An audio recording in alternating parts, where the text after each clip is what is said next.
And এখন যেটা করব সেটা হচ্ছে প্রথমেই যাবো একটা ঘটনায়, যে ঘটনাটা ইমেল, সেই ইমেল দিয়ে শুরু করতে চাই আমাদের আজকের এপিসোডটি। এখন কেমন লাগে ইমেল? হ্যালো রাসেল ভাই, আসসালামু আলাইকুম। ওয়ালাইকুম সালাম। কেমন আছেন কথাটি জিজ্ঞেস করলাম না, আমি জানি আপনি সবসময় ভালোর দলে। আমার পক্ষে স্টুডিওতে আসা সম্ভব নয়, তাই ঘটনাটি আপনি পড়ে শোনালে খুশি হব। আমার নাম এমডি খায়রুল ইসলাম। আমি কিশোরগঞ্জ জেলার বাজিতপুর থানা থেকে বলছি। আমি 2012 সালে সর্বপ্রথম ঢাকায় আসি এবং এরপর থেকে আমি ভূত এফএম নিয়মিত শুনি। আমি লিসনারদের ঘটনা যেগুলো বলেন তারা সে বিষয়ে সমস্ত ঘটনা খুবই মনোযোগ দিয়ে শুনি। ঘটনাগুলো শোনার সময় আমার মনে হয় প্রতিটি ঘটনা যেন আমার নিজের সাথে ঘটে যাচ্ছে। আমার গ্রামের বাড়ি থেকে সাধারণত আমি ঢাকায় আসার পরে যখন ভূত এফএম জয়েন করি, তখন ঢাকায় প্রতিটা এপিসোডই আমি রেডিও ফুর্তির মাধ্যমে শুনি। যাই হোক, কথা না বাড়িয়ে আমি আমার ঘটনায় চলে যাই। আমার ঘটনাটি 2014 সালে। আমি রাত 8টা বাজে আমার আপুর বাসার উদ্দেশ্যে রওনা দেই। আপুর বাসায় যেতে বেজে যায় রাত 9টা। আপুর বাসা, সেখানে গিয়ে আপুর সাথে গল্প সল্প করে ঘড়িতে প্রায় 10টা কি 10:30। কথার ফাঁকে হঠাৎ আপুকে জিজ্ঞেস করলাম আমার ভাগ্নের কথা। সে কোথায়, তাকে তো দেখছি না। তখন আপু আমায় বলেন সে তো বাসায় নেই। আমি জিজ্ঞেস করলাম কেন? তখন আপু আমায় বললেন যে তোর ভাগ্নে বন্ধু বান্ধব নিয়ে কোথায় যেন যাওয়ার কথা, মনে হয় সেখানে গিয়েছে। আপুর এই কথা শুনে আমি আপুকে বললাম রাত্রি অনেক হয়ে গিয়েছে, আমি এখন বাড়ি চলে যাব। সো সে যে কথা সেই কাজ, আমি রওনা দিলাম বাড়ির উদ্দেশ্যে। যাওয়ার পথে ভাবলাম যে ভাগ্নিকটা ফোন করি। ফোন করার পর জিজ্ঞেস করলাম কিরে তুই কই? জবাবে উত্তর দিল আমি এখন পূজায়। আমি জিজ্ঞেস করলাম তুই এত রাতে পূজায় কি করিস? সে আমায় বলল বন্ধু বান্ধবদের নিয়ে ঘুরতে এসেছি। কেন মামা, তুমি আসবে নাকি? আমি তাকে না বলতে পারলাম না। আমি তাকে বললাম তোর লোকেশনটা দে আমায়। তারপর সে বলল তুমি ঋষিপাড়ায় এসে আমায় ফোন দিও। সো বলে রাখা ভালো, এই ঋষি গ্রামে আমি আরো অনেকবারই গিয়েছিলাম এবং সেখানকার পূজা দেখার জন্য। এখানে কিছু হিন্দু ধর্মের জাতির নাম ছিল ঋষি। তো তারা সবাই একসাথে থাকতো বলে এই এলাকার নাম দেওয়া হয়েছিল ঋষিপাড়া। তারা ধর্মের সবচেয়ে বড় পূজা ছিল কালী পূজা। তো তখন কালী পূজার উৎসব চলছিল। আমি এই পূজায় আরো অনেকবার গিয়েছিলাম। তারপর আমি ঋষিপাড়ায় রাস্তার দিকে হাঁটতে শুরু করলাম। এই রাস্তা সম্পর্কে কিছু কথা না বললেই না। এই রাস্তা দিয়ে যাওয়ার সময় প্রথম অবস্থায় কিছু বাড়িঘর পড়ে, তারপর বেশ খানিকটা ফাঁকা পথ। এই ফাঁকা জায়গাগুলোতে চাষাবাদ করা হয়। তারপর সেই ঋষিপাড়া গ্রামটি, সেই সময়টা ছিল হালকা শীত। আমি খুব ফুরফুরে মনে এগিয়ে যাচ্ছিলাম। তখন ঘড়িতে সময় আনুমানিক রাত 11:30। চাঁদের আলোয় রাস্তাটি পরিষ্কার দেখা যাচ্ছিল। আমি ফাঁকা রাস্তার মাঝখান দিয়ে গিয়ে পৌঁছালাম। তখনই ঘটে আমার জীবনের সবচেয়ে ভয়ানক ঘটনাটি। আমি খুব স্বাভাবিকভাবে এই রাস্তাটিতে হেঁটে যাচ্ছিলাম। হঠাৎ করে আমি যে দুটো জিনিস দেখতে পেলাম, এই জিনিসগুলো দেখার জন্য আমি মোটেও প্রস্তুত ছিলাম না।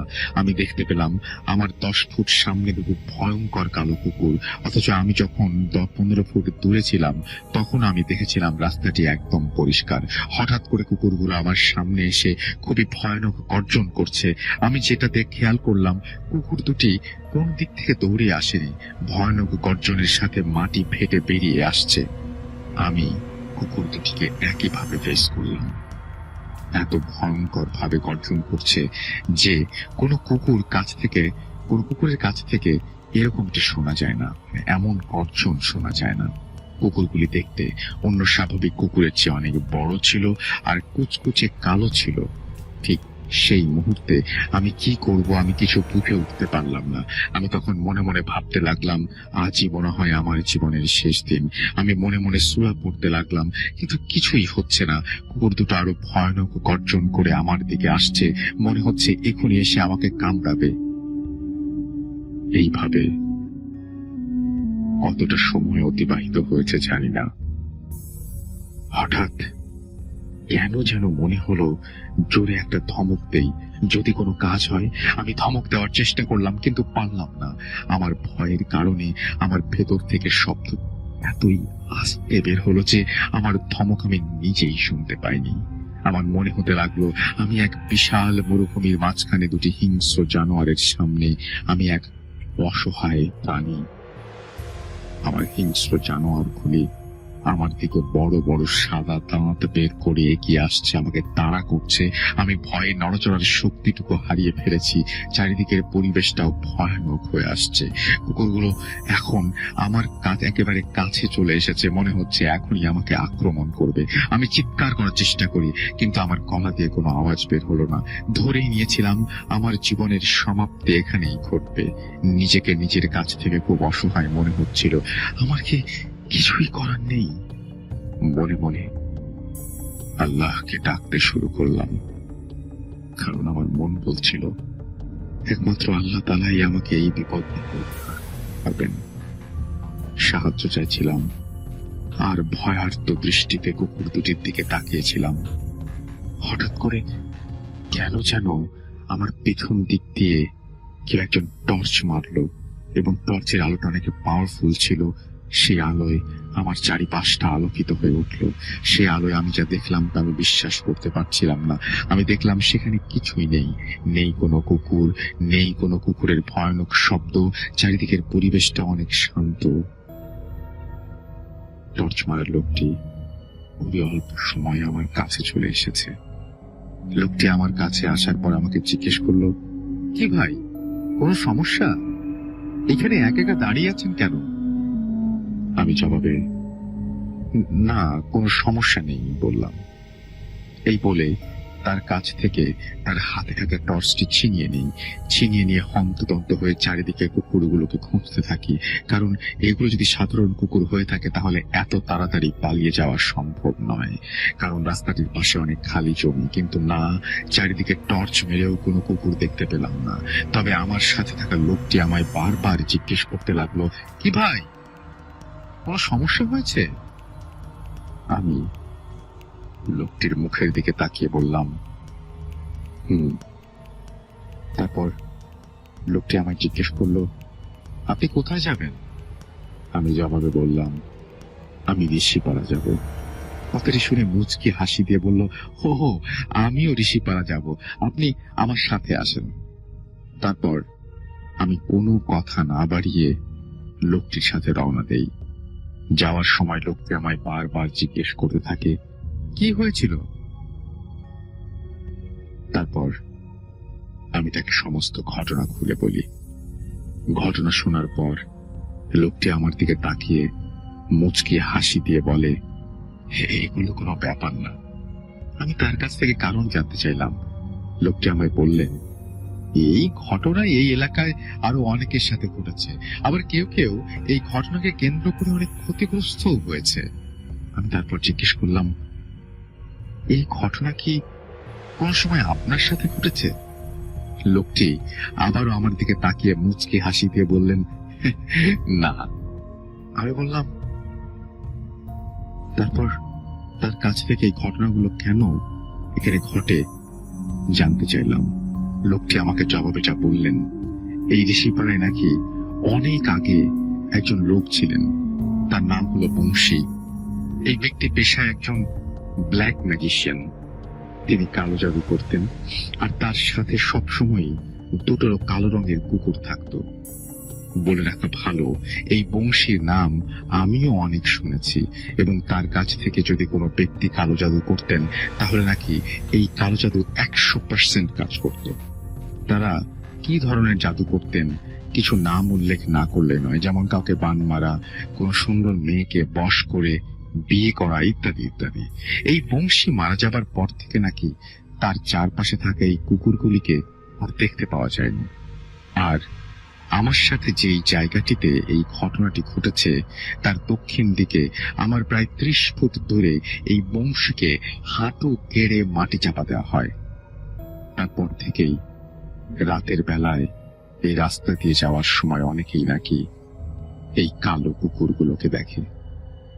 আবার কেউ কেউ এই কুকুরগুলোর মাধ্যমে ক্ষতিগ্রস্ত হয়েছে।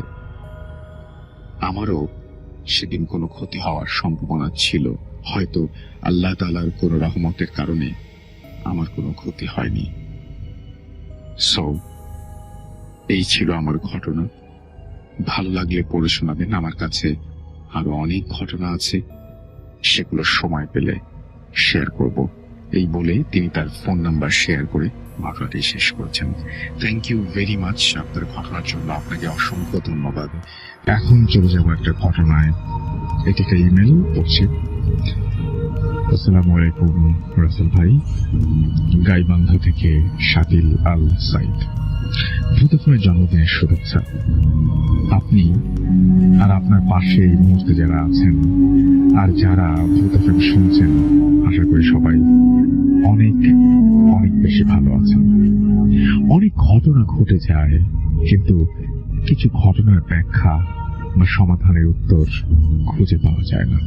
হয়তো বা পাওয়া যায়, তা আমার জানা নেই। মানুষ মারা যাবে, সেটাই কি স্বাভাবিক না? কিন্তু আমার নানু বাড়ির পরিচিত মুখগুলো আর আমার বাবার পরিবারের পরিচিত মুখগুলো যারা ছিল আর যারা আছে, সবাই আমাদের বাড়িটাকে কেন জানি খুব ভয় পায়। জানি না কেন, তবে আমাদের পরিচিত যারা ছিল, যারা মারা গিয়েছেন, ওনারা ঠিক মৃত্যুর আগে আমাদের বাসায় এসে শেষবারের মতো দেখা করে গেছেন। জানি না এটা মিরাকল নাকি অন্য কিছু। এই জন্য সবাই বলে, তোমাদের বাড়ি থেকে এসেই যদি মৃত্যু হয়। গাইবান্ধা জেলার সাঘাটা থানায় আমার দেশের বাড়িটা। বাড়িটা মেইন রাস্তার পাশে। বাড়ির চারিদিকটা ইটের দেয়াল দিয়ে আবদ্ধ করা। বাড়িটাকে বাহির থেকে দেখলে মনে হয় এই বাসায় কেউ বুঝি থাকে না।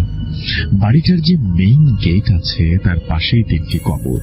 একটি কবর আমার বাবার দাদির, আর বাকি দুটো আমার যমজ ছোট বোনদের।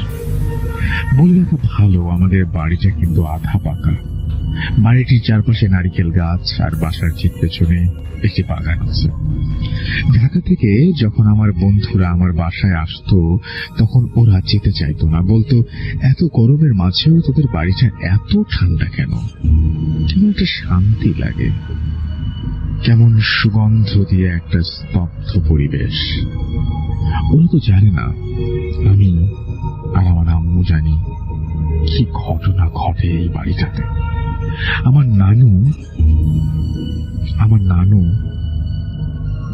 নানু মারা যায় সময়টা 2000।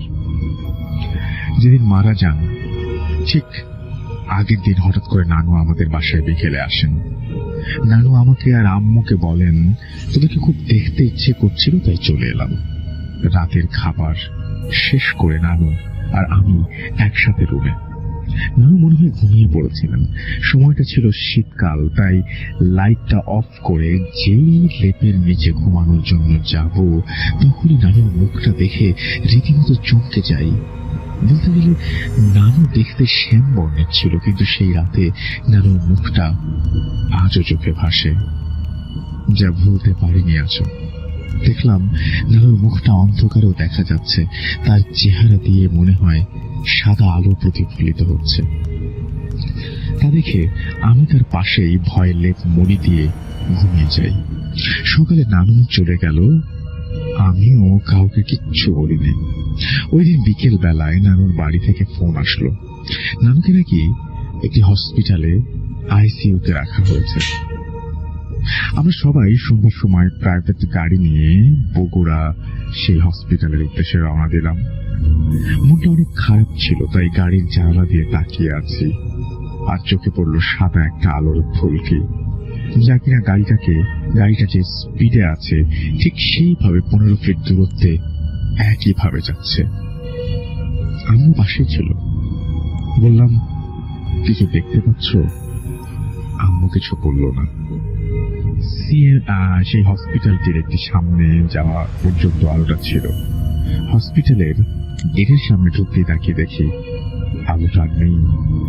ভেতরে যেতে শুনতে পেলাম নানু আর বেঁচে নেই। রাতে নানুর মৃতদেহ আনা হলো। রুমের ভেতর আম্মু সহ সবাই কোরআন পড়ছিলেন। আমি রুমে গিয়ে হঠাৎ করে সবাইকে নানুর সাথে আমাদের বাসায় ঘটে যাওয়া ঘটনাটা বললাম, আর রাস্তার ঘটনাটা। সবাই শুনে অবাক হয়ে বলল, তোমাকে অনেক অনেক বেশি ভালোবাসতেন, তাই তোমার নানু মৃত্যুর আগে তোমাকে দেখিয়ে দিয়ে গেছে আমি চলে যাচ্ছি। তুমি বুঝতে পারোনি। এই তো আমার দাদি আজ 48 দিন হয়েছে মারা গিয়েছেন। উনি থাকতো পাশেই, যেখানে আমার চাচারা থাকেন সেইখানে। কিন্তু মৃত্যুর আগের দিন আম্মুকে বলেছিলেন আমি তোমাদের বাসায় যাব আর থাকবো। দাদি কিন্তু পাশের বাসায় থাকতো। যেদিন আসে ঠিক তার পরের দিন দুপুর 11টা হবে, আমি আমার রুমে, আম্মু ডাকছে আর আমাকে বলছে তোর দাদি মনে হয় বাঁচবে না। দেখলাম এই জীবনের প্রথম কেউ মারা গেল, সেটা আমার হাতের ওপর। আমি দেখেছি মানুষ কিভাবে মারা যায়। যখন আমার হাতের ওপর আমার দাদি মারা গেল, কেমন যেন ধাক্কা খেয়েছিলাম, আমি বোঝাতে পারবো না। আমি যে রুমে থাকতাম সেই রুমের বিছানাটা ছিল বক্স খাটের, আর বক্স খাটগুলো স্বাভাবিকভাবে অনেক বেশি ওজনের হয়। সময়টা ছিল 2001। তারিখটা আমার মনে নেই। রাতে ঘুমানোর পর অস্বাভাবিকভাবে ঘুম ভাঙলো ঠিক ভোরে আজানের সময়। আমার সমস্ত শরীর ঘেমে গেছে। আমি রুমের লাইট অন করলাম, আর যা দেখলাম, বিশ্বাস করবেন কিনা জানি না, যা দেখলাম তা রীতিমতো অকল্পনীয়।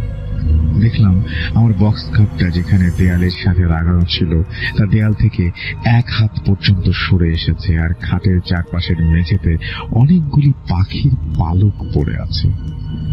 কয়েক ডজন পাখির পালক হবে একদম খাটটার চারপাশ ঘিরে, কিন্তু পাখির দেহের কোনো অস্তিত্ব নেই, শুধু পালক পাওয়া গেল। আম্মু আব্বুকে ঘুম থেকে ডেকে উঠালাম, দেখলাম সবকিছু। ওনারাও অবাক, এটা কিভাবে সম্ভব। পরের দিন রাতে যখন আমি ঘুমাচ্ছিলাম, তখন বাসায় যে টিনের চাল ছিল, ঘুমের মাঝেই শুনতে পেলাম কি যেন ঝিরঝির শব্দ করে পড়ছে, আর সঙ্গে সঙ্গে শরীরটা কাঁটা দিয়ে উঠে জ্বলতে থাকে। মনে হয় আমি ঘুমন্ত অবস্থায় বিছানাতে দৌড় দেই, আর রুমে থাকা কাচের টি টেবিলটা যেটা ছিল তা ভেঙে চুরমার হয়ে যায়। আমি চিৎকার করে আব্বু আম্মুকে ডাকি, আর রুমের লাইট অন করে দেখি আমার ডান পায়ের হাঁটুর নিচে ওই টি টেবিলের কাচ বিঁধে গেছে। রক্তে সমস্ত মেঝে কার্পেট লাল হয়ে গেছে, কিন্তু কোনো প্রকারের ব্যথা বা যন্ত্রণা অনুভব করিনি। আজও জানি না কেন পায়ের ক্ষত চিহ্নটা আজও রয়ে গেছে। আম্মুর কাছ থেকে জানতে পারি কোনো এক রাতে, সময় বা তারিখটা আম্মু খেয়াল নেই, যখন বাসায় শুধু আম্মু আর আব্বু থাকতো। আমি তখন ঢাকাতে, এখনো ঢাকাতেই থাকি। তখন সেই রাতে হঠাৎ করে আব্বুর যে বড় ভাই ছিল, আনুমানিক রাত 12টার পর হবে, আম্মু শুনতে পেল তার কণ্ঠে বলছে, সাথীদের আম্মু, আমি তোমার বড় ভাই, একটু বাইরে আসতো। আম্মুর ঘুম এমনিতেই হালকা, আওয়াজ অল্প হলেও ঘুম ভেঙে যায়। আম্মু তুলারাশির জাতিকা। আম্মু চিন্তা করলো এত রাতে বড় ভাই ডাকছে, বড় ভাই আর কোনো বিপদ হলো নাকি। আব্বু কিন্তু পাশে ঘুমাচ্ছিল। আব্বুকে না ডেকে আম্মু দরজা খুলে, আর বারান্দার গেটটা যেটা আছে সেখানে দাঁড়াতে চোখ পড়লো মেইন গেটটার সামনে। আম্মু দেখলো সাদা পাঞ্জাবি পরা, বেশ লম্বাটে আর বেশ বড় সাদা দাড়িওয়ালা একজন মানুষ দাঁড়িয়ে আছে, আর হাত দিয়ে ডাকছে আর বলছে, মা এইদিকে এসো, তোমার সাথে জরুরি কথা আছে। আম্মু ব্যাপারটাকে অস্বাভাবিক বুঝতে পেরে আস্তে করে দরজাটায় রুমে এসে লাগিয়ে দিয়ে শুয়ে পড়ে। আজ পর্যন্ত আমার বাসায় আমার যে পোষা প্রাণীগুলো ছিল, কুকুর আর বিড়াল ছিল, বড় হতেই তারা হঠাৎ করেই বাসা থেকে হারিয়ে যায়। সমস্ত গ্রাম খুঁজেও পাওয়া যায় না। এই ব্যাপারটা সবাই জানে, কেন হারিয়ে যায় আমার আর আমার ফ্যামিলির জানা নেই। আমার বাসায় এখন পর্যন্ত 2জন হারিয়ে যাওয়া ছোট্ট ছেলে এসেছিল। একজন এসেছিল 1985 সালে, যা আমি আব্বু আম্মুর কাছ থেকে জানতে পারি। আরেকজন এসেছিল 2004 সালে। তারাও 15-20 দিন থাকার পর হঠাৎ করে হারিয়ে যায় বাসা থেকে। প্রতিটি ঘটনা একদম ভোরে, না হয় ঠিক সন্ধ্যেবেলায়। এই সময়টায় বাড়ির বাইরে পা রাখতেই সব হারিয়ে গিয়েছিল, পোষা প্রাণীগুলো আর ছোট্ট ছেলেগুলো। এখনো রাতে ঘুমোলে ঠিক রাত 12টার পর আমার নাকে কেমন যেন সুগন্ধ পাই, আর কে যেন জানালার পাশে ফিস ফিস করে কিছু একটা বলতে চায়। অনেক চেষ্টা করেছি জানতে পারিনি। রুমের একটি জানালায় কান পেতে শুনতে গেলে অন্য জানালা থেকে ফিস ফিস আওয়াজ পাওয়া যায়, কিন্তু বুঝতে পারি না মানুষ না অন্য কিছু। আওয়াজটা কিন্তু রাত 12টার পর থেকে 2টা পর্যন্ত হয়।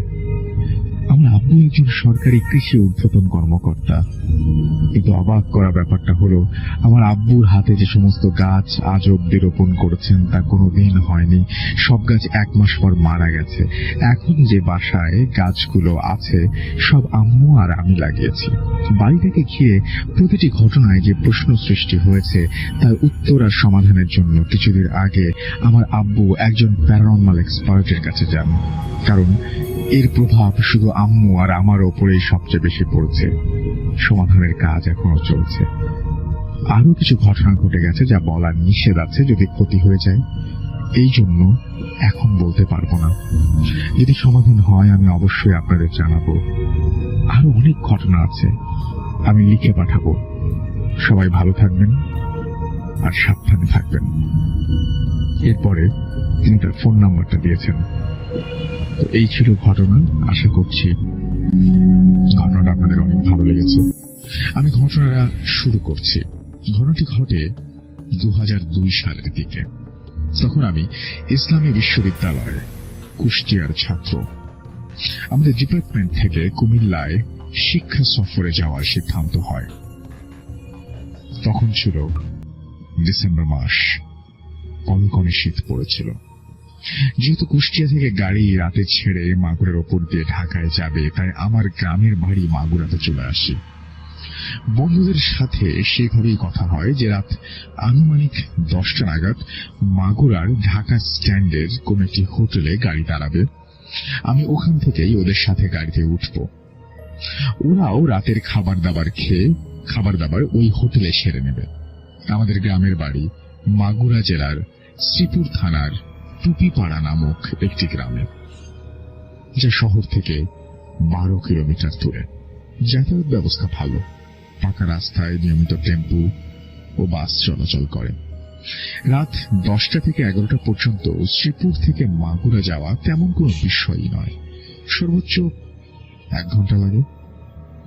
তাই আমি বাড়ি থেকে রাতের খাওয়া দাওয়া সেরে বাবা মায়ের কাছ থেকে বিদায় নিয়ে রাত 8টা নাগাদ বাড়ি থেকে বের হই। আমাদের বাড়ি থেকে শ্রীপুর বাজার 1 কিলোমিটার, ওই পর্যন্ত ভ্যান বা হেঁটে যেতে হয়। তারপর শ্রীপুর থেকে টেম্পুতে মাগুরা। আমি খুব নিশ্চিন্ত মনে বাড়ি থেকে বের হলাম। একই শীতের রাত, তার উপরে ভরা পূর্ণিমা, চাঁদের আলো আর হিম হিম পরিবেশের ভেতর দিয়ে আমি চিরচেনা গ্রামের পথে হেঁটে চললাম। কোনো ভ্যান পাইনি। হাঁটতে হাঁটতে গ্রামের ঈদগাহ পর্যন্ত চলে এলাম। ঈদগাহের পেছনেই আছে গ্রামের গোরস্থান। সেটা রাস্তা থেকে একটু দূরে। ওসব নিয়ে আমার কোনো ভাবনা চিন্তা করার কারণই ছিল না। আমি শিওর রাস্তায় আমি ছাড়া আর কেউ নেই। থাকলে অবশ্যই আমি দূর থেকে দেখতে পেতাম। যখন হাঁটতে হাঁটতে আমি ঈদগাহ ও গোরস্থান পার করছি, হঠাৎ দেখি 2-3 হাত দূরে রাস্তার উপরে ঘোড়ার পা। তবে তা ধোয়ার কুণ্ডলি পাকানো। আগরবাতি জ্বালালে যেমন ধোয়া খেলে, বিভিন্ন আকৃতির সৃষ্টি হয়, ঠিক তেমনি ঘোড়ার পায়ের আকৃতি আমার নজরে এলো। ওই পা লক্ষ্য করে আমি যখন ওপরের দিকে তাকালাম, দেখি বিশাল একটি ঘোড়া আমার সামনে দাঁড়ানো। তবে সেটা ধোঁয়ার মতো। ওটা দেখেই আমার সারা গায়ের লোম দাঁড়িয়ে গেল। ভয় আমার মাথার চুল সব যেন খাড়া হয়ে গেছে। সেই সাথে প্রচন্ড রাগও হচ্ছে। রাগে, ভয়ে, দিশেহারা হয়ে আমি তাৎক্ষণিকভাবে আল্লাহু আকবার বলে 2 থেকে 3 বার চিৎকার করে উঠলাম এবং মনে মনে ধরে নিলাম ওর থেকে মুক্তি পেতে গেলে এটাই আমার একমাত্র অস্ত্র।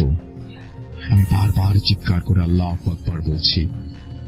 ঠিক তখনই দেখি আমার সামনে ফাঁকা রাস্তা, কোথাও কেউ নেই, তবে 2 বাচ্চা ছেলে মেয়ে হেঁটে যাচ্ছে আর আমার চিৎকারে অবাক হয়ে আমার দিকে তাকিয়ে আছে। আমি নিজেও তখন একটু লজ্জা পেয়ে যাই। চুপ করে আবার হাঁটতে থাকলাম, ভাব দেখালাম যেন কিছুই হয়নি। পরে শিক্ষা সফর থেকে ফিরে বাবা মাকে ঘটনাটা বলেছিলাম।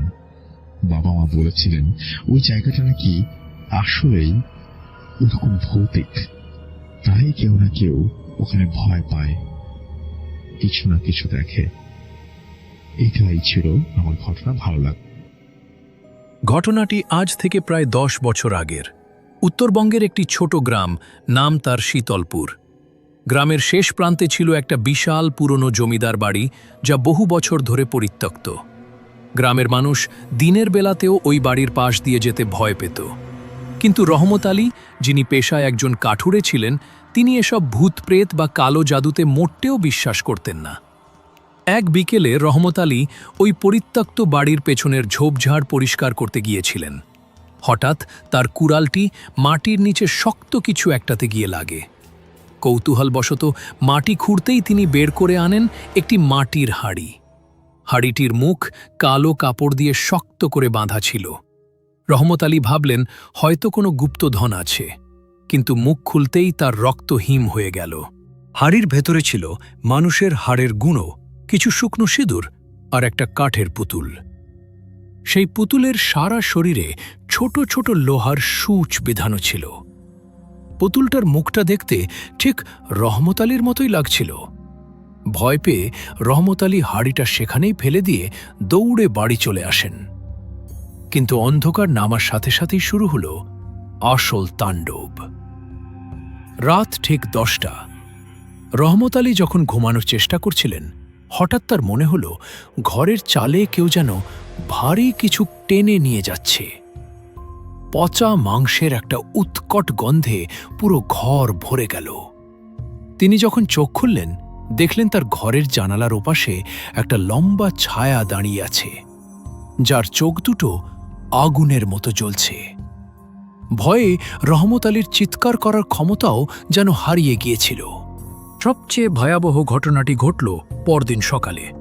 রহমত আলী ঘুম থেকে উঠে দেখলেন তার বিছানার ঠিক মাঝখানে সেই হাড়ির ভেতরের অভিশপ্ত পুতুলটি রাখা।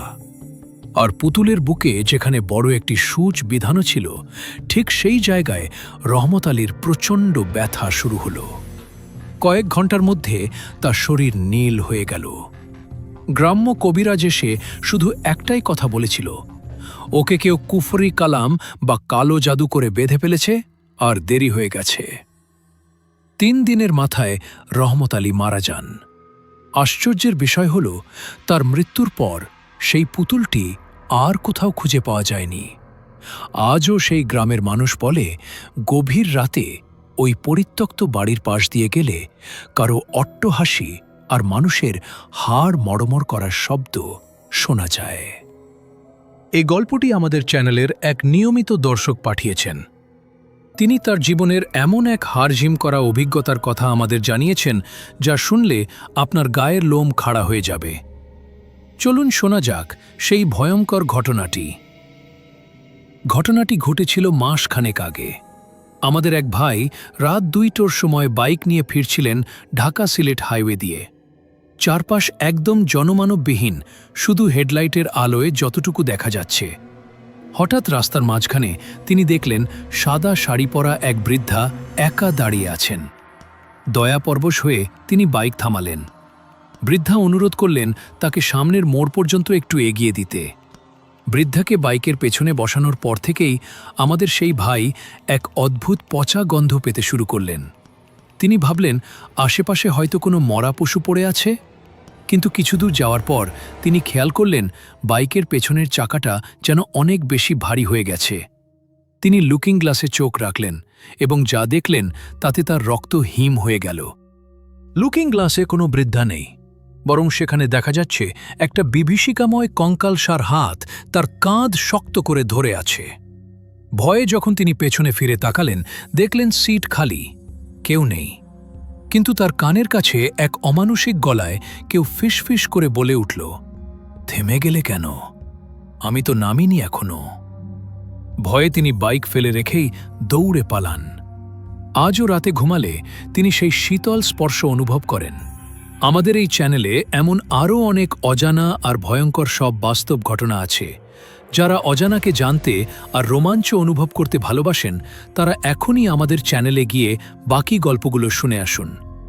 প্রতিদিন রাত 9:15 আমরা আপনাদের জন্য নিয়ে আসি নতুন নতুন সব হাড় হিম করা কাহিনী।